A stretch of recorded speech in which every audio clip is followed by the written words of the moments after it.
안녕하세요. 워런 버핏처럼 매일 신문을 박전무와 함께 읽으면서 투자의 고수가 됩시다. 웜의 신박 오늘 7월 2일 수요일 순서 시작입니다. 아니 월요일이 된 게 바로 어제였던 것 같은데 오늘이 수요일인가?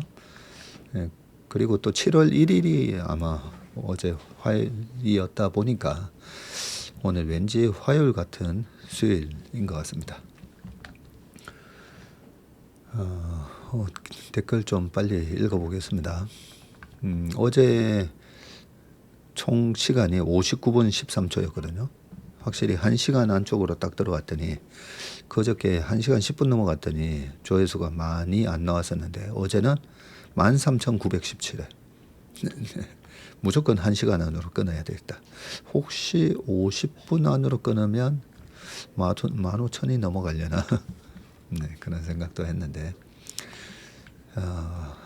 댓글을 좀 읽어보겠습니다. 댓글에서 우리 투자자분들의 여러 가지 고충이나 고민거리를 이래 적어주시는 거에 대해서 이제 좀 답변을 드리다 보니까 이 댓글 읽어주는 거를 꼭 이제 앞에 삼천포 부분을 꼭 듣는다 이런 분들이 많으셔가지고 웬만하면 시장에 관한 아니면 투자에 관한 그런 댓글들 중심으로 좀 읽어보겠습니다.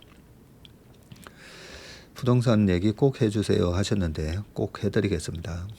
기회가 될 때. 근데 요 얘기만 말씀을 드릴게요. 피터 린치의 그 책을 보면 첫 장에 그렇게 나옵니다. 인플레이션을 해지하기 위해서 가장 좋은 투자 수단은 집, 부동산이라고요. 그래서 피터 린치조차도 내가 살 집, 내가 살 집은 투자 사라고 얘기를 돼 있습니다. 그래서 제가 좀 그게 좀 아쉬워요. 우리 어릴 때 버스비가 15원 뭐 이랬잖아요, 그죠? 15원, 20원 하다가 지금 1,500원이 넘어갔지 않습니까? 100배가 올랐어요, 100배. 100배가 올랐는데 이 버스 업자들이 이 완전히 폭리를 취하고 있구나. 버스 운행업자들이 뭐 대단한 폭리를 취하고 있고 그러지 않잖아요, 그죠? 버스비 뿐이겠습니까? 얼마나 이 좀 희소하냐 안 하냐에 따라서 물가 상승이 좀 차이는 있긴 하지만 그 돈의 가치가 줄어든 거잖아요. 저는 이 기본적인 돈의 가치가 줄어드는 거를 자꾸 부정을 하면서 지금 현재의 집값이 이게 말이 안 된다. 이런 거는 부동산이라는 부분이 시가총액이 되게 큽니다.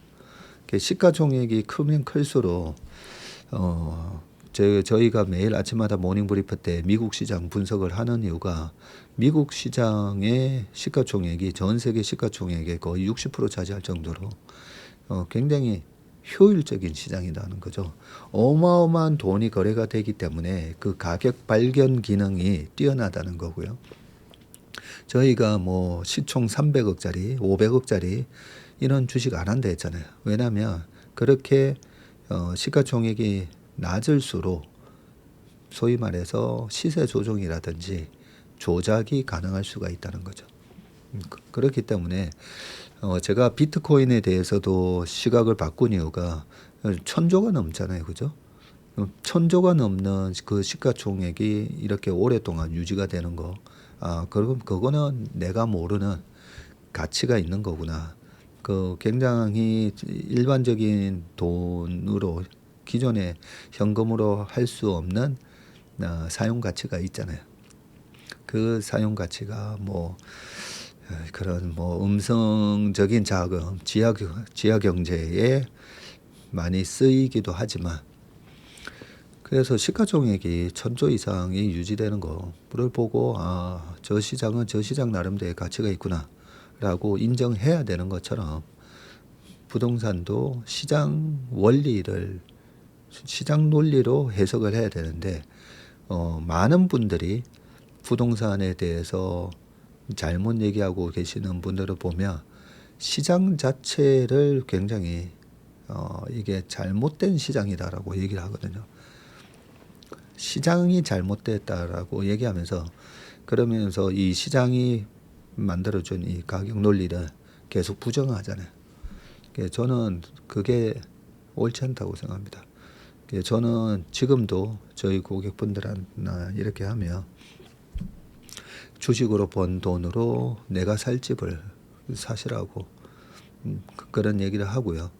지금도 제가 포항에서 오신 고객 잠시 상담을 하고 왔었는데 포항에서도 핵심 동네는 그나마 집값이 유지되고 있는데 포항 내에서도 지금 마이너스 피가 붙은 그런 아파트들이 있다는 거죠.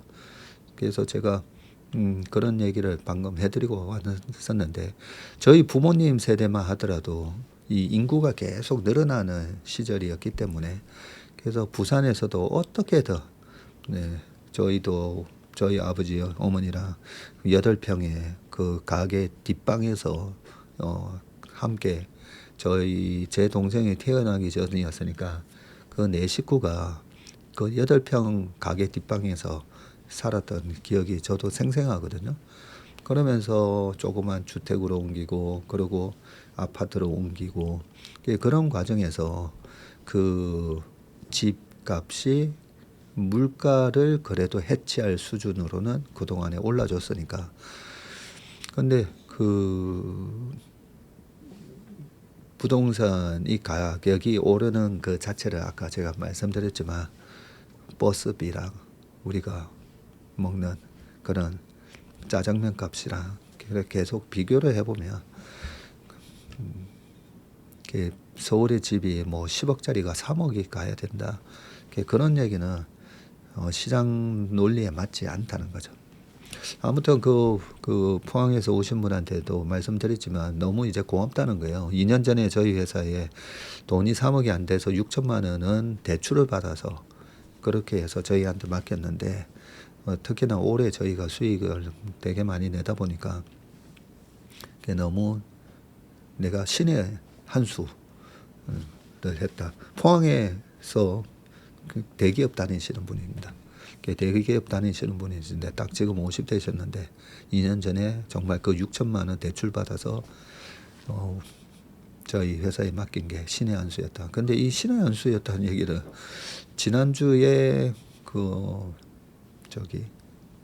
조지아주 엘레바마 거기에 가신 분, 거기에 가신 분도 1년 전에 가기 전에 딱 저희한테 맡기고 간 게 신의 한 수였다. 뭐 이런 얘기를 많이 하시거든요. 그런데 이제 제가 드리는 말씀이 앞으로도 걱정을 되게 많이 하시거든요. 한 20년 후가 되면 그래도 금융자산 한 20억 이상 정도 있어야 좀 노후가 편하지 않을까. 그 얘기를 하시길래 지금 이 2억 5천 이렇게 만드는 게 되게 힘들잖아요. 근데 이번에 이렇게 재테크를 통해서 이게 4억이 되고 그러면 또 한 5년 지나면 이 4억이 아마 10억이 될 거라는 거죠. 그러고 또 5년이 딱 지났을 때 한 10년 지금 정년까지 10년 남으셨다고 얘기하더라고요. 그러면 딱 10년 뒤면 이게 20억이 돼 있을 거라는 거죠. 근데 지금은 이 주식으로 그게 가능한데 저희 부모님 세대만 하더라도 지방의 부동산으로도 가능했다는 거죠.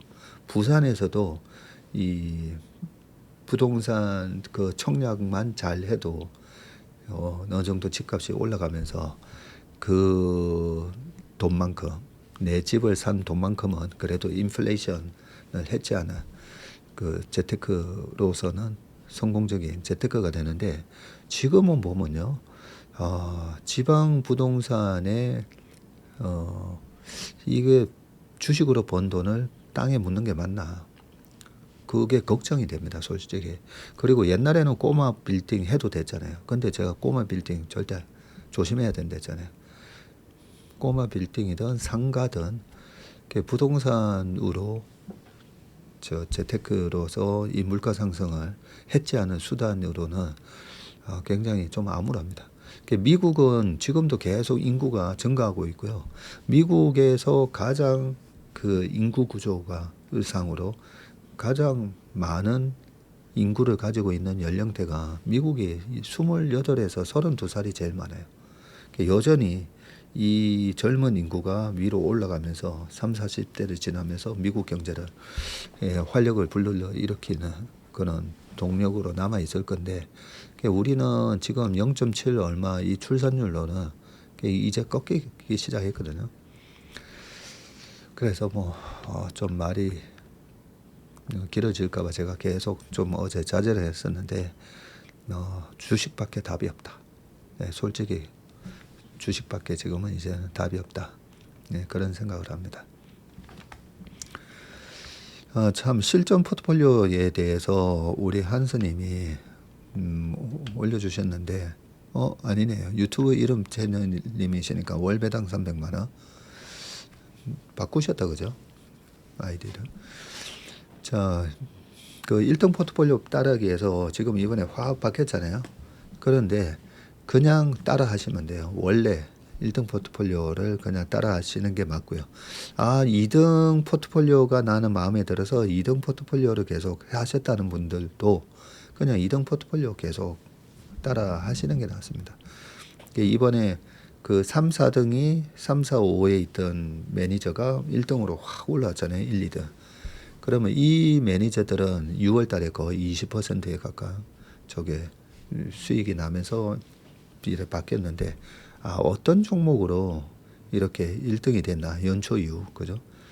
수익률로 저희가 하는 거니까 어떤 종목으로 그거 보시라고 이제 올려놓은 거고요. 저희가 이제 8월 2일자로는 요 3개월 과정이 끝나잖아요. 끝나는데 왜 끝을 내냐면 이 8월 달 장은 일단은 좀 봐야 되니까. 그래서 8월 중순이나 말쯤에 다시 이 1등 포트폴리오 매니저 따라하기 2기를 시작할 건데 이 1등 포트폴리오 매니저 따라하기도 제가 어쨌든 따라해서 그래도 최소 10% 이상은 수익을 내야 되잖아요. 저는 항상 15% 생각하거든요. 그래서 이번에 그 1등 매니저 따라하기가 5, 6, 7 그죠? 5, 6, 7 요 기간 동안 7월까지 시장이 강하면서 15%는 수익 낼 것 같다라고 해서 이걸 런칭을 했었고요. 15% 이상 수익 났잖아요. 그죠? 그래서 8월 달도 보고 8월 요쯤에서 딱 들어가서 9, 10, 11 해서 15% 수익 나겠다 싶을 때 요 1등 매니저 따라하기 2기를 런칭을 할 겁니다. 네, 그때 또 하시면 될 것 같고 이번에 그 이번 장에 수익 못 내신 분들 같은 경우에도 아직 연말장 내년 초에 아주 센 장들이 아직까지 남아 있기 때문에 끝까지 포기하지 마시길 바라겠습니다. 환갑 기념으로 일본 여행 와서 자기 전에 야경 보면서 들었다고 하십니다. 주식 5년 차에 3%부터 전문님께 완전 길들여졌어요. 아유, 일본 여행 가셨군요. 여행 가보면 제일 편안한 곳이 일본인 것 같아요. 왜냐하면 먹거리가 너무 우리 입맛에 맞잖아요. 두 번째는 시차가 없다.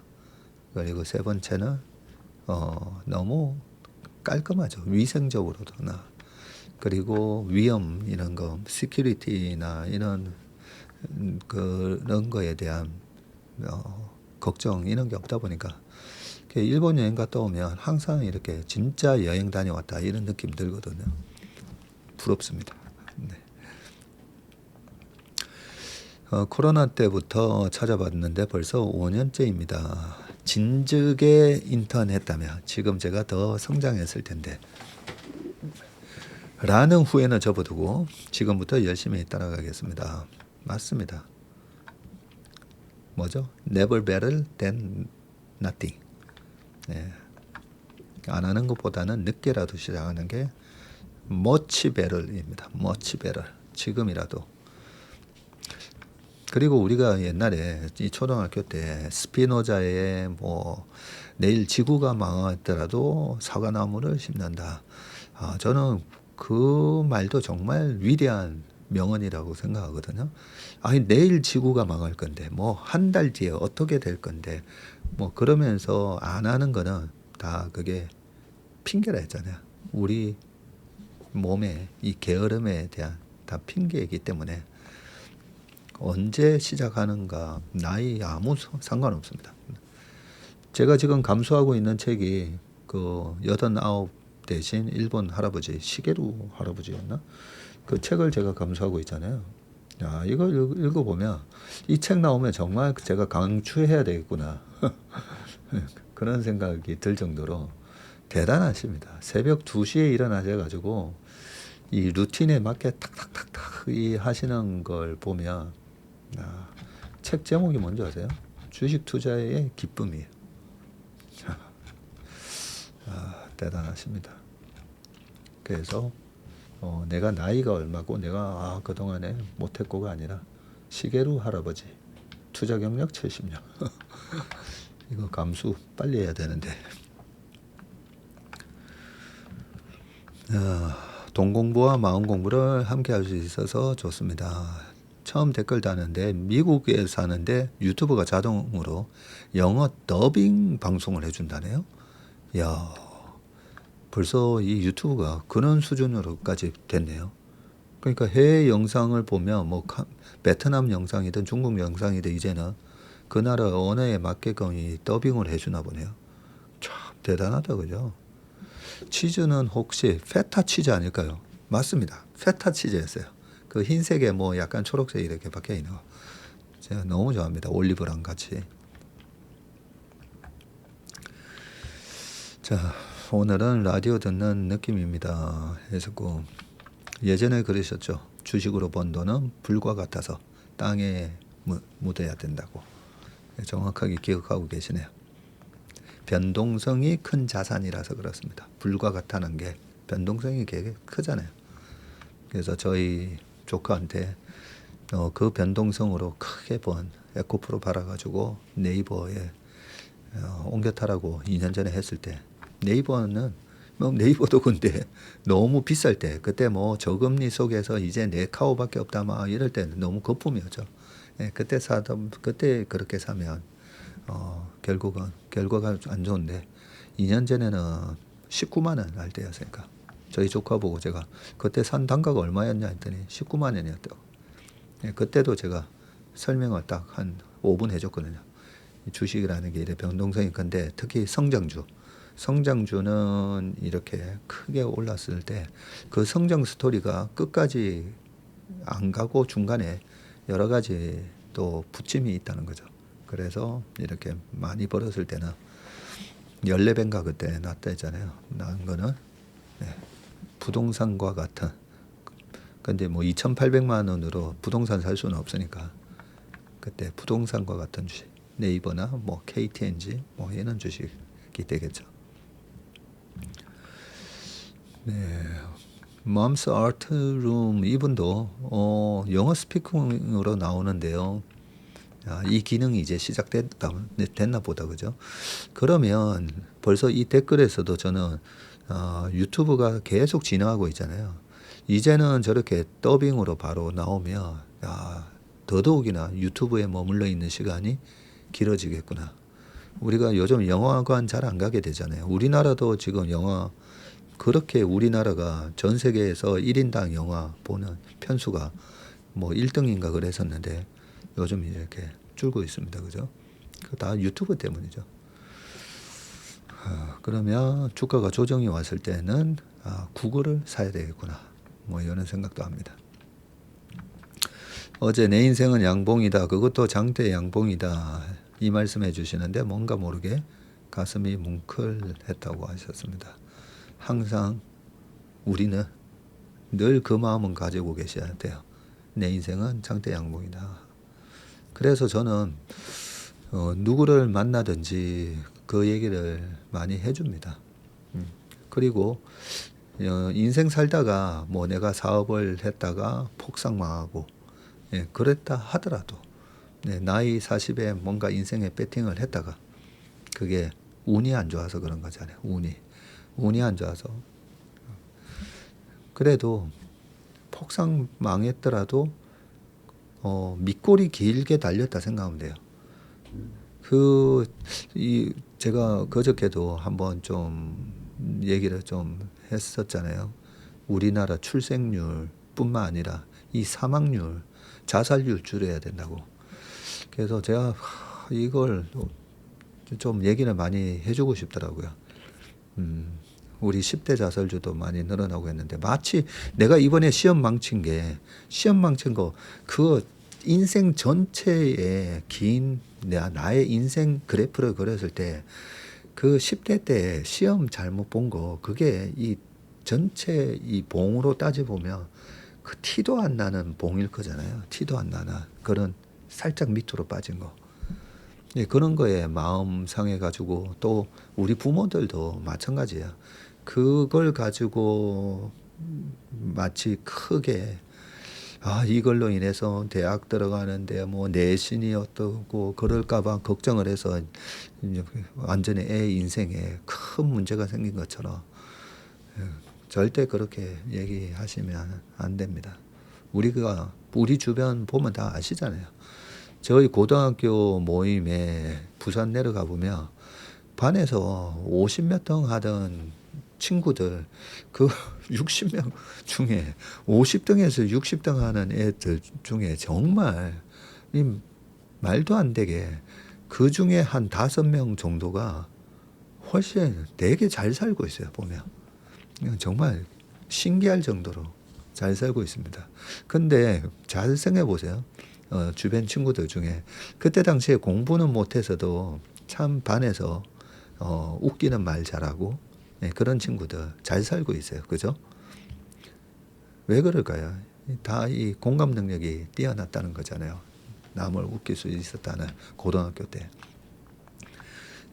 그런 저희 인턴들한테도 제가 얘기하지만 우리 오도령의 탄생의 비밀 올렸지 않습니까? 그 오도령이 어떻게 이렇게 됐나? 애티튜드, 그 좋은 애티튜드 하나로 지금의 오도령이 됐다는 거죠. 그래서 우리 방송 들으시는 우리 최밀턴 분들도 나이가 저보다 더 많으신 형님 누나 그리고 삼촌 이모 뻘 되시는 분들도 계시지만 그래서 좀 말씀드리기는 좀 죄송하긴 해도 우리가 인생 살아가다 보면 그렇게 정말 내가 하한가 맞은 느낌이 들어도 그 하한가도 지나고 보면요. 요즘 이제 평균 수명이 85세, 90세 됐잖아요. 그나마 90의 이 연봉에 있어서 그 잠깐 밑꼬리 단 거예요. 밑꼬리. 네, 밑꼬리 닿다가 결국은 다 올라올 거니까 항상 그 마음 가지시길 바라겠습니다. 자, 외인 옵션 포지션은 오늘 신차 분석에서 제가 말씀드릴 거고 오늘 그 월간 전망 그 저녁에 또 찍거든요. 인턴분들 한 30분 모시고 오프라인으로 찍어서 그거는 또 연말에 우리 인턴 아니신 최밀턴 분들도 다 보실 수 있게끔 또 주말 영상으로 올릴 거니까요. 거기서 외인 옵션 포지션 또 말씀드리겠습니다. 그 외인 옵션 포지션에서 선물하고 딱 같이 해보니까 최근에 선물을 외인들이 많이 때렸거든요. 그래서 제가 선물하고 옵션하고 같이 합성해서 딱 보니까 얘네들이 2,900 언저리 요렇게 딱 만들어 놓긴 했더라고요. 양봉 얘기하다가 또 시간이 좀 많이 지났는데요. 6억 대출 실거주 필수 이 부분에 대해서도 말씀을 해주셨고 저는 그렇게 생각합니다. 우리 20, 30대들이 이게 자꾸만 다주택자들이 집을 더 사는 거에 대해서는 규제를 하는 게 맞는데요. 우리 20, 30대들이 생애 첫 집을 사는 거는 저는 예전부터 늘 주장하지만 첫 집을 사는 거는 사기 편하게 만들어줘야 됩니다. 이게 30년 아니라 50년 모기지라도 해서 그 월 내는 돈이 좀 적게 만들어져서 그렇게 해서 집 문제만큼은 그죠? 이 스트레스를 안 받게끔 저는 그게 맞다라고 생각하는데 이런 얘기를 5년 전에도 하고 7년 전에도 할 때마다 이 집값 꼭지에서 20, 30대한테 이 거품의 집을 떠넘기자는 거냐 이렇게 이제 댓글들이 또 있긴 해가지고요. 하도 뭐 10년 전부터 지금 집값이 꼭지다. 지금 집값이 꼭지다라고 하려면요. 지금 올해의 짜장면 값이 이제는 꼭지다라고 그렇게 보면 됩니다. 콩국수 가격이 1,500원 하던 게 지금 여의도에 14,000원 됐더라고요. 여의도 진주집의 콩국수 가격이 14,000원이 11,000원이 되고 8,000원이 되고 5,000원이 되면 얼마나 좋겠습니까? 그죠? 네, 우리가 내는 돈보다 훨씬 적은 돈 내고 먹을 수 있으니까 그게 듣기는 좋아도 실현 가능성이 떨어지는 얘기. 트럼프의 보편 관세 10%는 달러 약세 해지용이 아닐까요? 만약 제 생각이 맞다면 금리나 미국의 금리 기준 3.25와 원달러 환율 기준 1,150원에서 1,250원까지 떨어질 때까지는 주가는 상승할 것 같은데 환율 떨어지면서 주가는 무조건 올라가게 돼 있습니다. 환율이 떨어지면요. 이틀에 걸쳐 쌓인 눈을 치운 게 엊그제 같은데 이제는 뒷목이 따가울 정도의 강한 햇빛이 쏟아지는 여름입니다. 미리 삼계탕 한 그릇씩 하시고 더운 여름 보내시기 바랍니다. 참 어제 공중근혜님이 되게 맛있는 요구르트 아이스크림을 보내주셨어요. 전화로 몇 명이냐 해서 우리 인턴들이 지금 많이 와 있거든요. 그래서 17명이 됐더니 그거 되게 유명한 요아 뭐라고 했던 것 같은데 그래서 어젯밤에 제가 어젯밤에도 한 1시에 퇴근했는데요. 어젯밤 11시에서 11시 반에 좀 갈증이 나서 맛있게 먹었습니다. 네, 고맙습니다. 주식을 담는 것보다 욕심을 덜어내는 것에서 시작된다는 것을 담는 것보다는 욕심을 덜어내는 것에서 시작된다는 것을 알게 됐다고 하셨습니다. 네. 신한금투에서 랩은 어디서 찾아야 할까요? 신한금투 이제 판매 시작했으니까요. 한번 신한금투 하면 다 지점에 이래 전화하셔도 되고요. 아마 앱에도 아마 랩 신청이 아마 되는 걸로 알고 있습니다.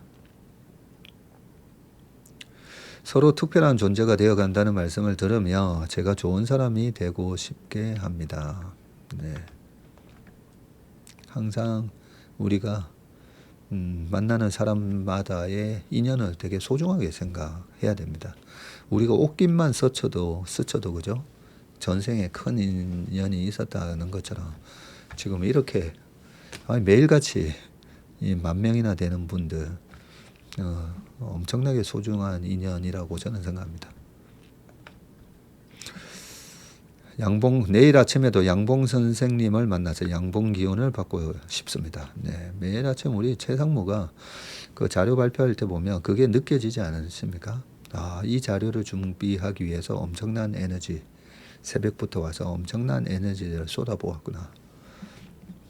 제가 교회 가면 교회 끝나고 나서 다 우르르 이렇게 퇴장하실 때 저는 옛날부터 94년, 95년도에도 지금 다니는 교회 끝나고 나서 성가대 연습하는 걸 항상 듣고 나왔다 했잖아요. 그 성가대도 보면 저희 아들하고 교회에서 앉아서 끝나고 나서 성가대 연습할 때 제가 저희 아들 보고 아들 저 중에 입모양, 표정 이런 걸 보면 누가 선출인지 아닌지 우리가 축구 선수 출신을 선출이라고 하잖아요. 그리고 국가대표 출신은 국대 출신. 그래서 딱 보면 성가대에서도 보면 저분 선출. 예. 표정하고 입모양이 다르잖아요. 보면 저분 선출. 아빠가 봤을 때는 저분 이렇게 선출 하니까 아들이 막 웃었었는데 그 성가대 연습 그런 선출 분들의 그동안에 그리고 성가대를 오랫동안 하셨던 아마추어 분들이라도 그 오랫동안 한 연륜에서 나오는 그 뿜어져 나오는 그 에너지 그래서 저는 그 에너지를 느끼면서 나오는 게 되게 좋더라고요. 저희 채슬리에서도 그런 기운이 많이 나온다고 생각합니다.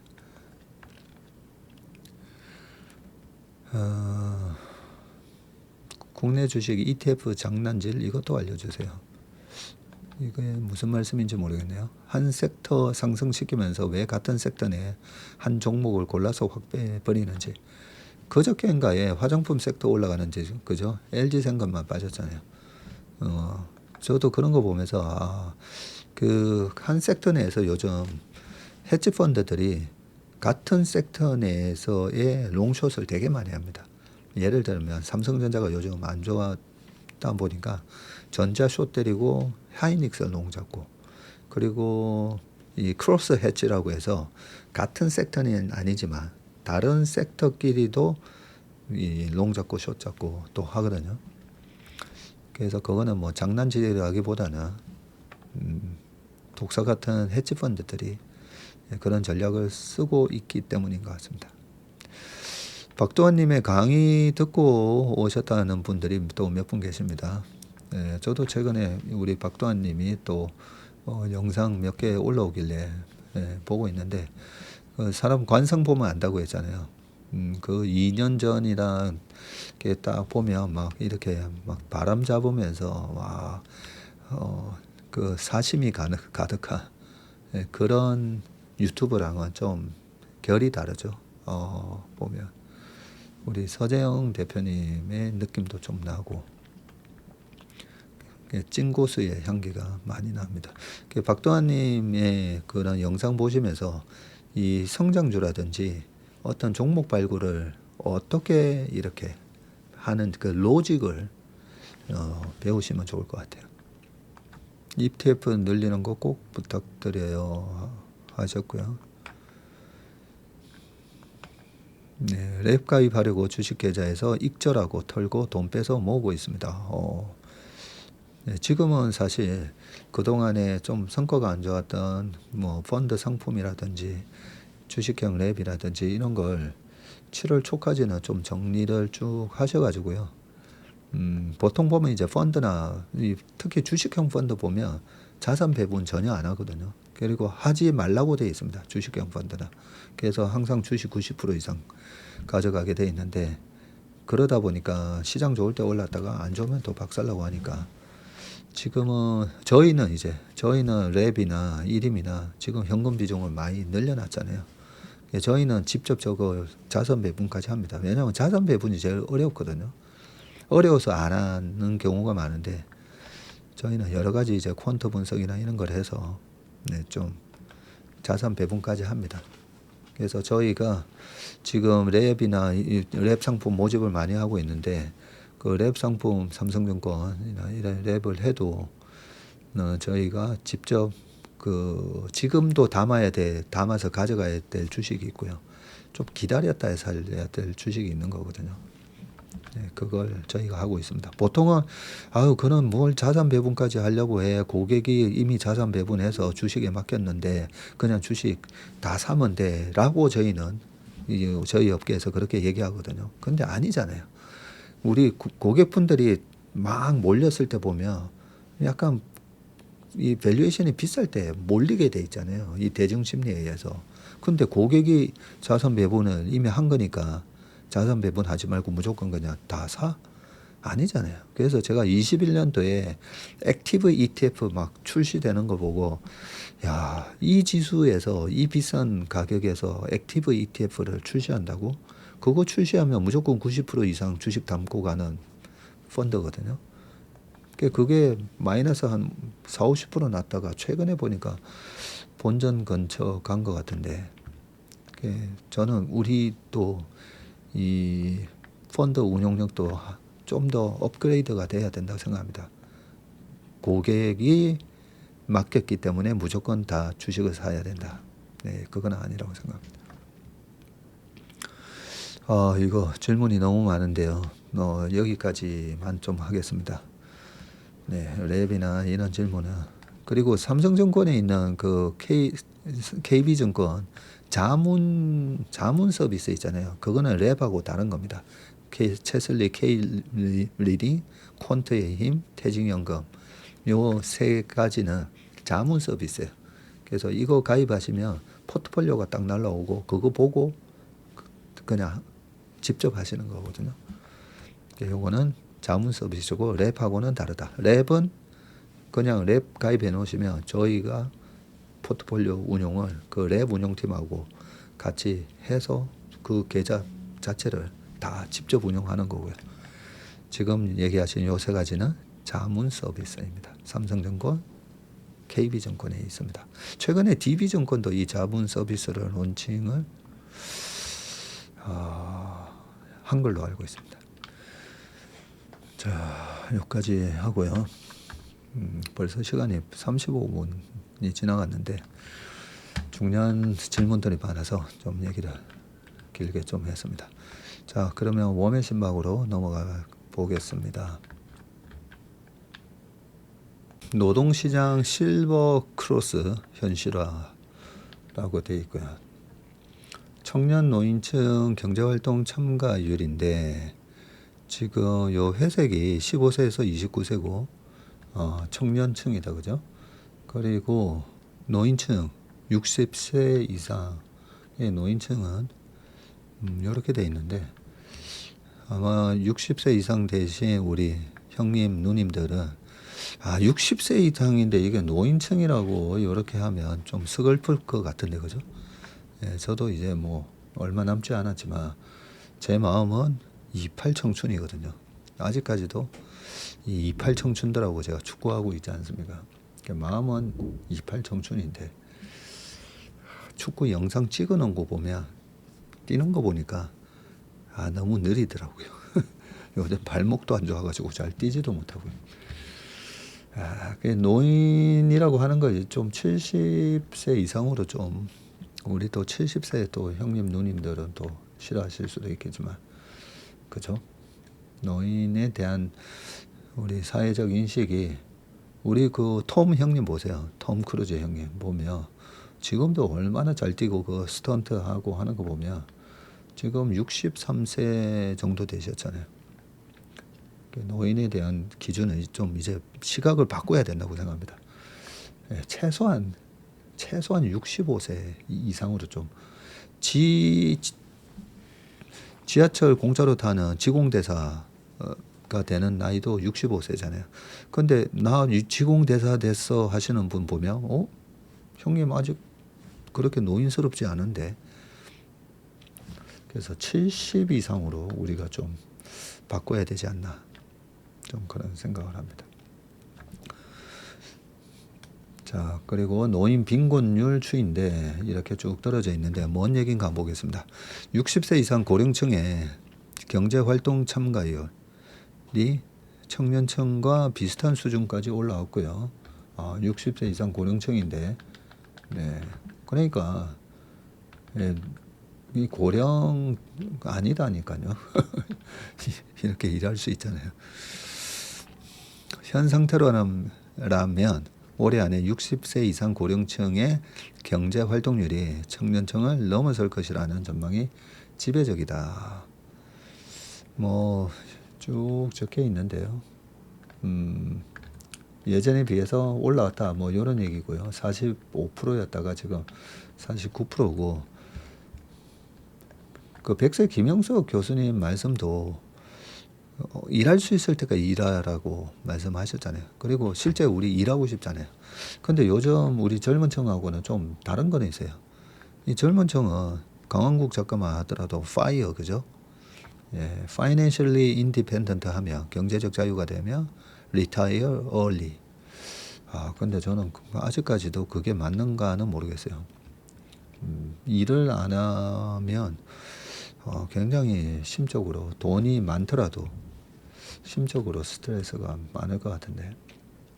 근데 강 작가는 투자 자체가 또 하나의 본업이 돼가지고 열심히 그 퀀트 분석해서 열심히 일하잖아요. 본인 스스로도 본인이 하고 싶은 일을 하는 거예요. 그래서 이 파이어는 아니다고 봅니다. 본인이 하고 싶은 일로 저는 전업을 했다고 생각하고. 자, 청년층은 이렇게 경제활동률이 떨어졌고요. 일각에서는 노령층의 경제활동 증가를 긍정적으로만 봐서는 안 된다고 지적하는데 상당수가 생계형 노동에 시달리는 은퇴자일 수도 있는 데다가 고용 안정성이 낮기 때문이다. 2023년 기준 한국 노인의 빈곤율은 38.2%로 OECD 회원국 중에서 가장 높은 수준이다. 우리가 교회만 가더라도 참 봉사하시는 분들이 많잖아요. 그런 분들이 뭐 주차 봉사, 현금 봉사, 그리고 여러 가지 사역하면서 하시는데 그게 일을 하는데 그동안의 본업은 나 자신을 위해서 일을 한 거잖아요. 근데 남을 위해서 일했을 때에 느끼는 그 또 행복감이 또 말 그대로 남다르거든요. 그래서 꼭 이 생계형도 물론 있긴 하지만 생계형 노동도 물론 있긴 하지만 또 제2의 삶을 사시는 그런 노동도 많아졌다고 생각합니다. 나중에 저는 우리 채밀턴 분들 한 3년 정도에서 한 5년 되시면 정말 그 전체 금융 수준으로 봤을 때 다 상위 10% 안에 다 들어오실 거다 생각하거든요. 그래서 전국적인 그 시니어 인턴 이런 모임 제가 생각하고 있다고 했잖아요. 그게 교회의 그런 조직을 생각해 보면 충분히 가능하다고 생각합니다. 왜냐하면 다 뭐 월급 주고 돈 주고 하는 게 아니잖아요. 다 봉사하는 마음대로 다 가능한 거니까 전국적으로 지역별로 그런 금융교육을 전수하는 그런 봉사에 참여하시는 시니어 인턴 분들이 저는 우리 채밀턴 분들 중에서 많이 나올 거라고 생각합니다. 지금의 이 10,000명 매일 들으시는 이 10,000명의 우리 채밀턴 분들이 저는 또 주변에 10명들을 가르치면서 10만 명의 금융 고수가 탄생할 수 있다고 그렇게 생각합니다. 자, 그 다음 기사 볼게요. 5,000p 꿈 아니다. 일본 보면 답이 보여. PBR 1배만 가도 코스피는 3,800 맞습니다. 제가 4,300 얘기한 게 PBR 1.2, 1.3 정도만 뭐 1.23만 하더라도 4,000 잠깐만요. PBR 1배가 지금 한 배가 3,800원 아닌데 한 1.4로 계산했을 때 제가 4,300에서 400 계산이 됐는데 기사 볼게요. 이재명 대통령 취임 후에 증시가 허니문 랠리로 3,000p를 넘어서 지금 5,000p 기대감이 커지고 있는데 코스피 5,000을 핵심 공약으로 내건 이 대통령이 상법 개정과 배당 확대 등 부양 의지가 강한 데다가 원화 강세로 외국인 자금 유입도 이어져서이다. 다만 5,000p 시대 현실화를 위해서는 풀어야 할 과제가 한둘이 아니다. 지금 국힘에서도 내일 그죠?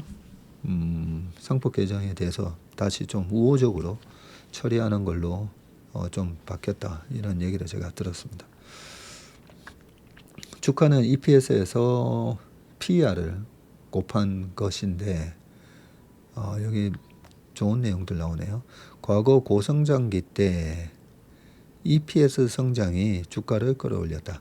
요게 EPS나 PER 이 개념이 어려우시는 분들은 그냥 회사가 버는 전체 이익에서 PER 곱하면 지금의 시가총액이 되는 거예요. 100억 버는데 시가총액이 1,000억이다. 그게 바로 PER 10배가 되는 겁니다. 그 회사가 버는 돈에 비해서 지금 시가총액이 얼마로 거래되고 있느냐. 자, 과거 고성장기 때는 EPS 성장이 주가를 끌어올렸고 지금은 상황이 달라졌는데 생산성하고 노동자본으로 설명되는 우리 경제 잠재 성장률은 1%대로 이래 떨어졌잖아요. 그래서 KDI가 잠재 성장률이 2040년이 되면 0%로 추락하고 일본처럼 되는 거죠. 2040년대 후반부터는 마이너스 성장을 경고를 하고 있습니다. 기업 장기 EPS도 하방 위험이 커질 수밖에 없는데 이런 구조 아래에서 주가 상승을 위해서는 P 배수를 올리는데 국가적 차원을 쏟아야 한다고 전문가들은 입을 모으고 있습니다. 결국 상법 개정, 지배구조 개선에 따른 자본 배치 비효율을 제거하고 배당 촉진을 위한 세제 개편을 하고 주주환원 등 삼박자가 맞아 떨어져야 5000P 시대의 문턱을 밟을 수 있다는 거죠. 자, 5000P가 이 가능성은 얼마나 될까에서 전문가들은 일본 증시에서 답을 찾을 수 있다고 했는데 선결 조건이 톱니바퀴처럼 맞물려 돌아갈 경우에는 결코 불가능한 지수 수준이 아니다는 거고요.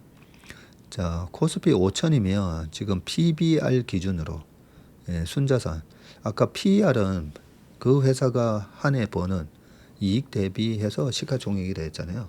그 PBR은 자산이 있을 거잖아요. 100억짜리 빌딩도 있고 현금이 20억 있고 그런데 은행 부채랑 회사채 발행한 거 이런 거 저런 거 합쳐서 30억 부채가 있대요.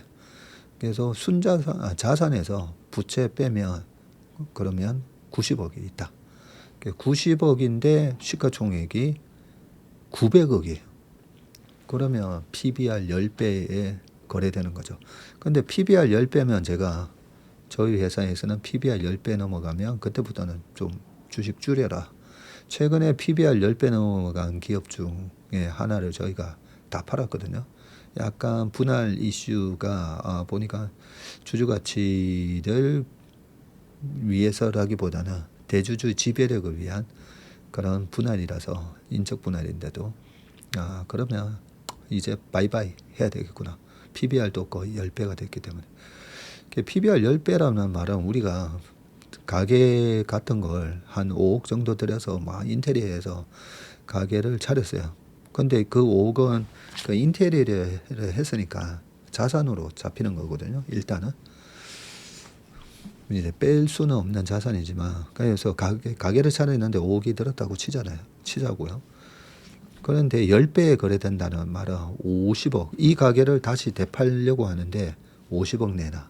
그러면 아니 내가 똑같이 인테리어 하는데 5억만 들면 되는데 왜 이 가게는 50억을 달라 그러지? 그러면 왜냐면 우리 가게에서 1년에 30억씩 벌거든. 30억씩 벌어? 그러면 3년이면 90억이잖아요. 그러면 잠깐만 제가 50억이라 했죠.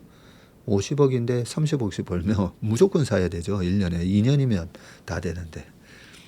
그래서 PBR 그 개념으로 보시면 되는데 제가 10배 이상 되면 팔라고 하는 좀 저희가 이제 파는 이유가 그 성장주가 보면 PBR 10배 많이 넘어갑니다. 많이. 예전에 카카오도 그랬죠. 21년도에 14배까지 갔거든요. 그래서 카카오가 5배, 6배일 때는 지금 성장성으로 보면 사도 되는데 PBR이 14배니까 여기 17만 원, 15만 원, 14만 원에도 여기서는 저희는 안 삽니다 해서 저희 고객은 아무도 저희가 그 가격에서 카카오나 네이버를 사진 적이 없습니다. 그래서 저희 고객 중에는 물려 있는 사람이 없는데요. 그걸 기준도 PBR로 본다는 거죠. PBR. 그래서 PBR 개념이 뭔데 하면 그 네이버에 보면 종목 옆에 PBR 다 적혀 있잖아요. PBR은 꼭 체크하셔야 돼요. PBR이 10배다, 15배다. 와, 이 회사 지금 순자산이 2천억인데 10배면 2조, 15배면 3조, 2천억인데 3조에 거래된다고? 그러면 이익이 3조에 거래되면 PER이 10배가 되려면 3천억은 벌어야 되잖아요. 3천억. 근데 2천억을 번다. 순자산이 2천억인데 2천억을 번다. 그러면 그게 뭐가 돼요? ROE가 리턴 온 에쿼티 해가지고 내 자기 자본 대비해서 수익이 100%인 거죠. 그래서 미국 기업은 PBR이 높은데 ROE가 높잖아요. 미국 기업은 ROE가 막 40, 60 되는 회사들이 되게 많습니다. 2년만 지나면 지금 순자산만큼 돈을 벌어요. 그러니까 이제 PBR이 높은데 우리나라는 너무 성장주가 갈 때 이 PBR이 확 높아지거든요. 그래서 항상 이 PBR을 보셔야 됩니다. 좀 중요한 굉장히 주식하면서 가장 많이 접하게 되는 단어가 PER, PBR이지만 이걸 투자를 할 때 어떻게 우리가 활용을 해야 되는지에 대해서는 너무 이렇게 좀 우리 펀드 매니저들도 요 개념이 좀 약하거든요. 그래서 좀 길게 말씀드렸습니다. 이거 시간이 아무튼 요 일본 사례를 좀 우리가 볼 필요가 있는데요. 지금 토픽스가 우리가 7월에 역사적 신고가를 찍었던 니케이 225가 PBR 2배까지 갔었고요. 이 토픽스 코스피랑 좀 비슷한 지수는 1.4배까지 갔었습니다. 일본 증시가 여러 면에서 우리 증시와 겹치는 대목이 많죠. 도쿄 증권거래소는 상장기업 50% 이상이 PBR 1배 미만이 극심한 저평가 상황을 타개하기 위해서 23년도에 이 기업 경영 변혁 촉진책을 시행을 했었고요. 이후 상장기업 이 자기 자본 이익률, 이 ROE 나오죠. 이 ROE의 개선과 기업 가치 재평가가 가파르게 진행돼서 일본은 니케이 4만 시대를 열었습니다. 21년 말에 28,000이었던 니케이 225가 23년 2월에는 버블 정점이었던 1989년 최고치를 넘더니 이듬해 3월에 4만을 돌파했었죠. 이때 89년 12월 30일이었던 걸로 기억하는데 3만 한 9천 원저리까지 갔었거든요. 그런데 이번에 4만을 돌파했고요. 작년 7월에는 4만 2,200까지도 올라갔습니다. 스튜어드십 코드 이게 하나의 주주 충실 의무 뭐 이런 거라고 보시면 되는데 fiduciary duty 그리고 몇 가지 있습니다. prudent man rule 등등 있는데 이런 스튜어드십 코드가 도입된 2014년 이후 니케이가 10년 만에 지수가 2.5배 올랐다는 거죠. 그러면 이번에 우리가 이런 게 도입된 거랑 마찬가지니까 2,500이 2배 오르면 5,000이 된다는 거죠. 자, 현실적으로 우리 정치가 단기간 기대를 걸 만한 지수 레벨은 3,000 후반선으로 평가가 되고요. 시장에서는 PBR 1배 미만 종목만 제값을 받아도 코스피가 최대 3,800까지 오를 수가 있다고 보고 대신증권은 코스피 구성 종목 PBR이 1배 수준까지 다 회복할 경우에는 지수가 3,800 지금보다 약 18% 상승 여력이 있다고 봤습니다. 3,800이 뭐 되게 높아 보이는데도 사실 18%밖에 안 돼요. 미국이 보면 24%, 25%, 23, 24년 동안 올랐잖아요. 지수가. 네, 그런 거 감안을 해보면 이 지수가 아주 현실 실현 불가능의 지수는 아니다고 볼 수가 있습니다. 여기 표가 나오죠. 지난 10년간 꾸준히 상승한 니케이 지수 해가지고 이때 스튜어드십 도입이 되고 코드가 도입이 되고 사회이사 요건도 강화하고 하는 회사법을 개정했네요. 그리고 기업 지배구조 코드 그리고 상장회사는 사회이사 선임 의무화 뭐 등등 뭐 이런 과정에서 이렇게 지수가 올랐습니다.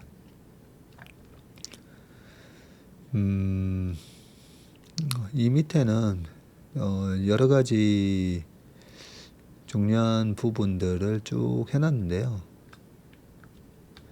지금 이사의 충실 의무 범위 확대랑 집중 투표제 의무화, 감사위원 분리 선출 시 3% 룰 등 뭐 이런 것들이 쭉 얘기가 되고 있고요. 상법 개정으로 대주주 전횡, 견제, 이사회의 실질적 독립성 확보를 위한 교두보가 마련된다면 효율적 자본 배치로 PE 배수를 끌어올릴 수 있다는 게 다수 전문가 시각입니다. 자, 여기서 대주주 전횡 견제 뭐 이래 돼 있잖아요. 대주주라고 다 전횡하는 거 아니거든요. 그래서 저는 이 상장사의 한 15% 정도가 이런 일이 있는데 건실하게 정말 회사를 기업을 경영하시는 그 대주주이면서 경영을 하시는 분들이 이 15% 정도 되는 전횡을 하는 대주주 때문에 존경을 못 받고 오해를 받고 너무 억울하지 않습니까? 그죠? 그런 분들 때문에 이번에 상법 개정을 강행하는 겁니다. 네, 밑에 내용은 뭐 늘 제가 그동안에 쭉 강조했던 얘기이기 때문에 이게 모두가 에브리바디 윈윈 되는 겁니다. 예, 대주주까지도. 대주주도 왜 이 상법 개정의 주주 충실의 의무가 대주주한테도 좋은 거냐면 우리도 결국은 스티브 잡스나 그리고 빌 게이츠의 자녀가 경영을 하지 않고 대주주로 남아 있는 거잖아요. 예, 거기에 전문 경영인이 가서 기업의 가치라고 하지 않고 미국은 주주가치 극대화라고 해요. 경영진의 목표는 주주가치 극대화. 주주가치 극대화에 그 주주의 대주주가 포함되어 있잖아요. 그래서 대주주는 그냥 그거 주총 가서 의결권만 행사하면 됩니다. 그 대신 전문 경영인이 이렇게 주주 충실의 의무를 상법에다가 못을 박아 놓으면 대주주도 이제는 편하게 전문 경영인한테 맡길 수가 있는 거예요. 왜냐하면 주주 충실의 의무가 생겼기 때문에. 모두가 에브리바디 윈윈 된다고 생각하시면 됩니다. 자, 그 다음은 AI가 내 일자리 뺏는다고 돈 버는 사람들은 AI 이렇게 쓴다라고 되어 있어요. AI는 우리 일자리를 뺏는 존재가 아니다. 오히려 당신의 능력을 폭발적으로 키워주고 새로운 기회를 만들어줄 가장 강력한 협업 파트너가 될 거다. AI가 단순한 도구를 넘어서 세상의 판도를 바꾸는 핵심 동력으로 부상하는 가운데 이 지식 전파사에 출연한 조용민 언바운드 랩 데브 대표가 AI 시대의 필패 방법을 경고하면서 인간과 AI의 적극적인 협업을 강조했군요. 조용민 대표는 구글의 교육 및 업무 혁신 전문가로 알려진 분이고요. 지금은 AI 혁신과 투자를 병행하고 있는데 진짜 AI로 돈을 버는 사람들은 AI를 자신의 경쟁 상대로 보지 않고 강력한 협업 도구로 활용해서 생산성과 창의성을 극대화한다고 밝혔습니다. 결국 AI의 목적은 생산성이죠. 생산성. AI를 두려워하거나 변화를 거부하는 대신에 AI를 파트너로 삼아서 함께 성장해야만 살아남을 수 있다고 했고요. 자, AI 시대에 필연적으로 실패하는 방법으로는 변화 거부와 과거 방식 고수를 꼽았네요. 그는 과거에 성공했던 방식에만 매달리고 새로운 기술을 외면한다면 AI 시대에는 도태될 수밖에 없다고 경고를 했고요. 빠르게 발전하는 AI 기술은 산업 지형을 급격히 변화시키고 있으며 여기에 적응하지 못하는 기업이나 개인은 경쟁력을 잃을 수밖에 없다는 의미입니다. 특히 AI가 인간의 단순 반복 업무를 대체하는 것을 넘어서 이제는 창의적이고 복합적인 역량까지 침범하기 시작하면서 기존 업무 방식으로는 더 이상 생존이 어렵게 됐다. 조 대표는 이런 변화를 인지하고 적극적으로 AI를 배우고 활용하려는 자세가 중요합니다. 아무리 좋은 걸 갖다 줘도 그걸 배우고 활용하려는 자세가 중요한데 어제도 말씀드렸잖아요. 그죠? 가장 치료하기 힘든 환자가 내가 이 병에 대해서 다 아주 잘 알고 있다라고 막 얘기하는 분들이라고. 네, 그래서 나의 업무 효율을 높이고 새로운 가치를 창출하는 도구이자 파트너로 인식하는 마인드셋의 전환이 필수적이다. 네, 마인드셋. 밑에 내용은 뭐 쭉 한번 읽어보시는데 이거 읽다 보면 이거 주식 투자에 대한 조언인데 막 그런 생각이 듭니다. 보면 여기 적혀 있잖아요. 변화 거부, 과거 방식 고수. 그래서 제가 이 유튜브에 데뷔시킨 우리 업계에 또 고수 후배 이한영 본부장한테 이한영 본부장이 뭐 이런저런 얘기할 때 제가 그런 얘기를 좀 했었죠. 왜 그런 세상의 변화를 리드하는 기업에 투자한다고 하면서 그 마케팅이나 이런 거는, 아니 이 유튜브라는 엄청난 소통의 채널이 있잖아요. 그래서 저는 저희 그 최근에도 이제 랩 운용 부서 분들하고도 많이 미팅을 하는데, 뭐 저희가 이렇게 아침마다 라이브 방송하는 첫 걸음이 저희 고객 또는 저희 잠재 고객과의 소통 채널이라고 했거든요. 뭐든지 소통이 안 돼서 문제가 생기는 거잖아요. 가정에서나 조직에서나 회사에서나. 그래서 제일 중요한 게 저는 소통이라고 생각했습니다. 그래서 뭐 계엄 사태가 터졌던 아니면 트럼프가 관세가 됐던 뭐 이럴 때, 그 채슬리에는 어떻게 생각하고 있지? 네, 그걸 갖다가 매일 아침마다 7시 40분부터 그걸 할 때 전 세계에서 유일하다고 했잖아요. 아니 운용사가 아침 회의를 왜 공개를 해? 그 과거 방식 고수 이 틀을 깨는 게 되게 중요하다고 생각합니다. 우리 스스로가 그렇게 틀을 깨는 회사를 찾아다니면서 실제 운용하는 사람은 굉장히 꼰대스럽게, 지난주에 그 배경률 교수님이 저희 회사에 오셔가지고 딱 그러시더라고요. 꼰대가 뭔지 알아? 플렉스블 하지 않는 게 꼰대인 거야 하면서, 이 변화를 받아들이거나, 그죠? 플렉스블하게 생각해야 되는데 생각이 굳어 있는 거잖아요. 생각이. 그래서 주식 투자가 보면 똑같습니다. 유연한 갈대는 절대 부러지지 않는데 내 생각이 옳다, 내 생각에 너무나 지나친 확신을 가지고 있을 때 항상 위기가 온다고 말씀드렸습니다. 자, 그 다음 기사는 보겠습니다. 이순신에게는 있고 이성계에는 없는 거, 한승구의 게임 이론으로 보는 경영이라고 해서 되게 재밌는 칼럼인 것 같아서 제가 가져왔어요. 명량이죠, 영화. 제가 봤을 때 정말 연기 잘하는, 그때 황정민 배우, 설경구, 뭐 김윤식 이런 배우만큼이나 또 연기하면 빼놓을 수 없는 분이 우리 최민식 선생님 아니겠습니까, 그죠? 악마를 보았다? 그거 보면 완전히 또 악마예요. 그리고 얼마 전에 넷플릭스에서 했던 그 카지노 드라마, 그죠? 차무식. 그거 봐도 이 사람 원래 이런 사람인가? 올드보이, 그죠? 근데 그런 이미지에서 이순신의 장군의 이런 연기가 과연 어울릴 수 있을까 보면, 그래서 악역과 이 의인 역을 왔다 갔다 해도 전혀 어색하지 않은 대단한 명인이라고 생각합니다. 우리 영화계의 명인.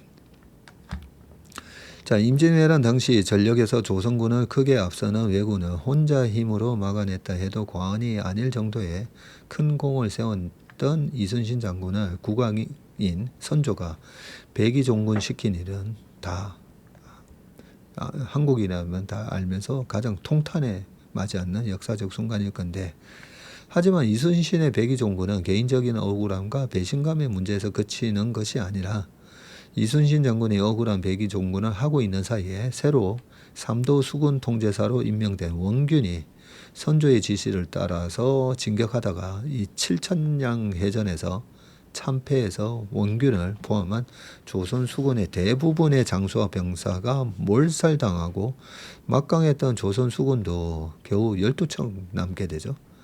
이순신 장군이 백의종군에서 능력이 부족한 원균이 선조의 어리석은 지시를 따르는 바람에 결국 괴멸적인 피해를 당했고, 이제 왜군은 조선 반도를 모두 정복할 수 있는 절호의 기회를 잡게 됩니다.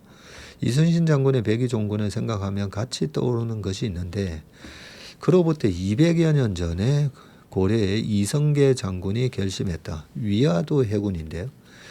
고려 국왕 우왕과 최고 권력자 이 최영은 이성계 장군에게 군대를 이끌고 요동을 정벌하라고 지시를 했는데, 당시 중국을 통치하던 원나라가 쇠퇴해서 자신의 본거지인 몽골로 후퇴하는 상황에서 원나라를 몰아내고 새로운 중국을 차지한 이 명나라가 조선의 천령 이북을 내놓으라고 요구하는 상황에서 오히려 명나라가 지배하는 요동을 군사적으로 공격한다는 것은 명나라와의 전면적인 전쟁을 시작하는 의미였고요. 명나라가 아무리 신생국이라 해도 강력한 몽골군을 몰아내고 중국을 이미 차지한 이 명나라를 공격하는 전쟁을 했을 때 고려 군대가 승리할 확률은 지극히 낮았을 것이다. 선조가 무리하게 조선 수군을 이끌고 부산 왜군 본진을 공격하라 했을 때의 이순신 장군 심정과 고려 군대를 이끌고 명나라 요동을 정벌하라는 우왕 명령을 받은 이성계 장군 심정에는 많은 유사점이 있었을 텐데 이 두 장군의 행동은 완전히 반대였는데 이순신 장군은 왕의 무리한 지시를 거절하다가 체포되어서 벌을 받고 백의종군하는 처량한 신세가 된 반면에 이성계 장군은 왕의 무리한 지시를 어느 정도 따르는 척하면서 압록강 위화도까지 갔지만 결국 반란을 의미하는 이 위화도 해군을 해서 수도인 개성으로 쳐들어갔고 이후 결국 권력을 잡고 나중에 스스로 국왕이 되었습니다. 유교 사상 관점에서 보면 이성계 장군의 위화도 해군은 분명히 반역이고 배신이죠.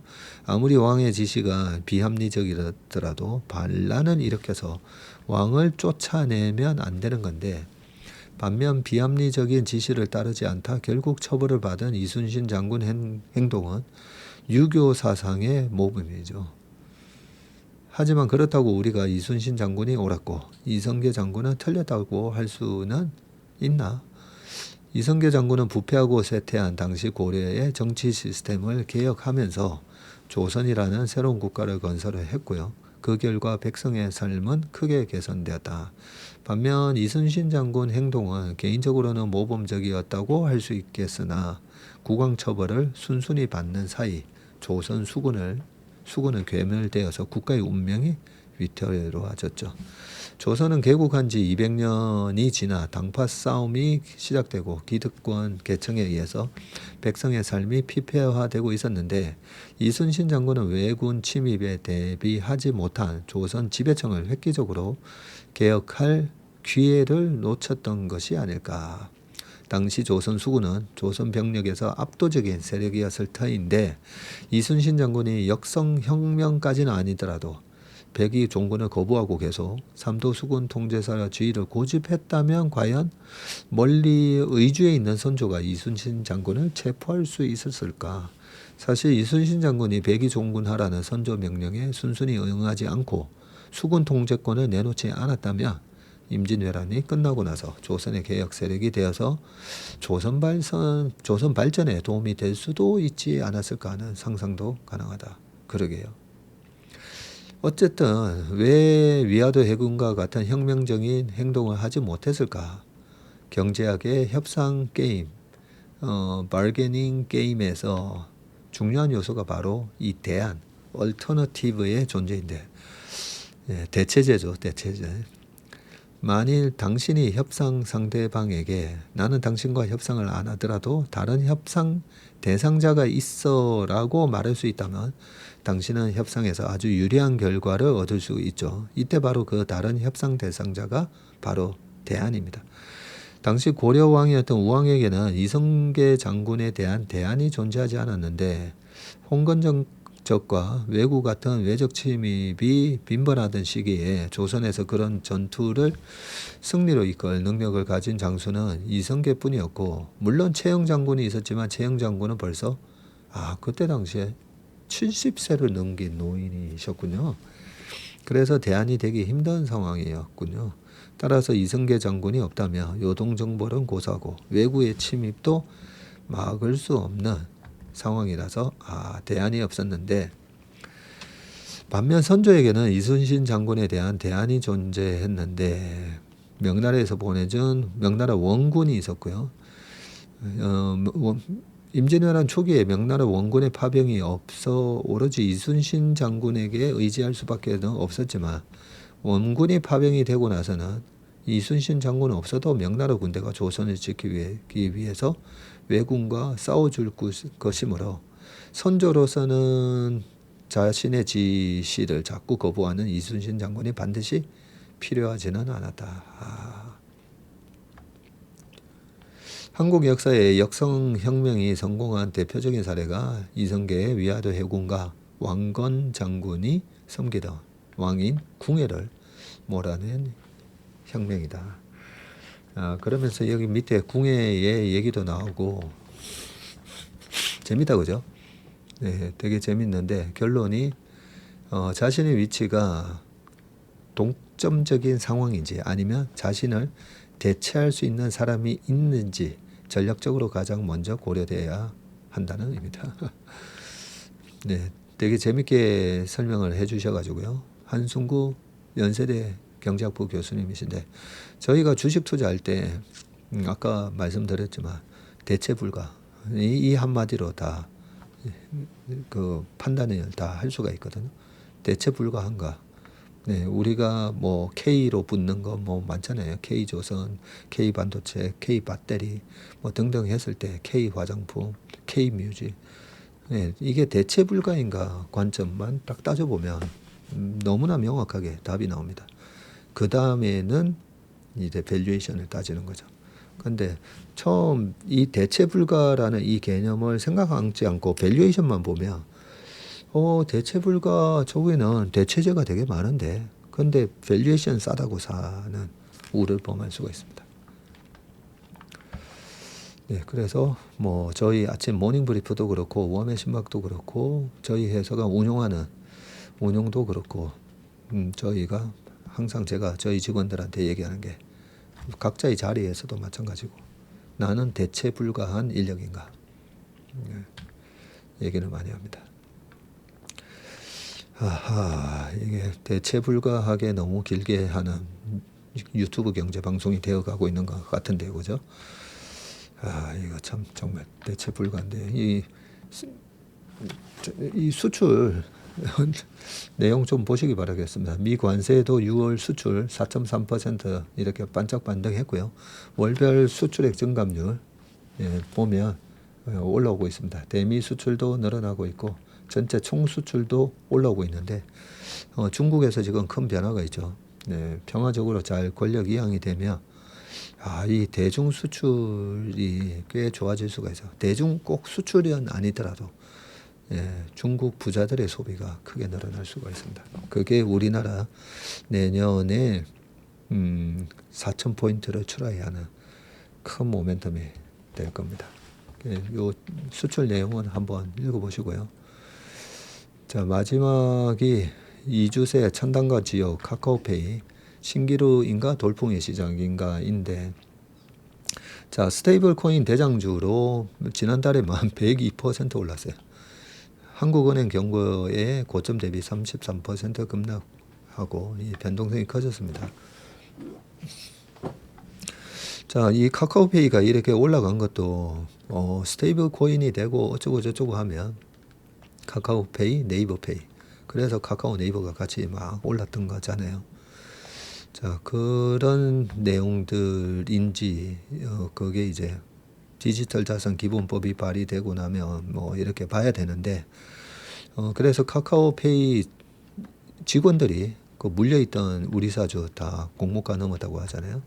자, 그럼 앞으로는 어떻게 될 건가에서 우리나라 원화 스테이블 코인은 좋은데 원화 스테이블 코인은 과연 그러면 전체 스테이블 코인에서 이게 대체 불가한 코인일까? 그렇게 생각해 보면 저는 지금까지는 이게 버블인가 기회인가에서 일단은 올 연말하고 내년 초까지는 이 성장 스토리 장세가 좀 될 것 같아서요. 이쪽의 주식들이 좀 더 올라갈 가능성은 있다라고는 생각하는데 지금 이렇게 오른 가격에서 이 주식을 사야 되는지는 모르겠습니다. 네. 그 내용들 한번 쭉 그냥 읽어보시고 아까 그 되게 중요한 이성계 이순신 장군 얘기처럼 항상 이 회사가 하는 이 비즈니스는 대체 불가인가. 카카오페이 수압 분석 이런 거 해가지고 이 기사 내용이 되게 좋더라고요. 그러니까 곱씹어서 한번 읽어보시길 바라겠습니다. 네, 오늘 웜의 신박은 여기까지 하겠습니다. 오늘 하루도 행복한 하루 그리고 건강한 하루 되시길 바라겠습니다. 고맙습니다.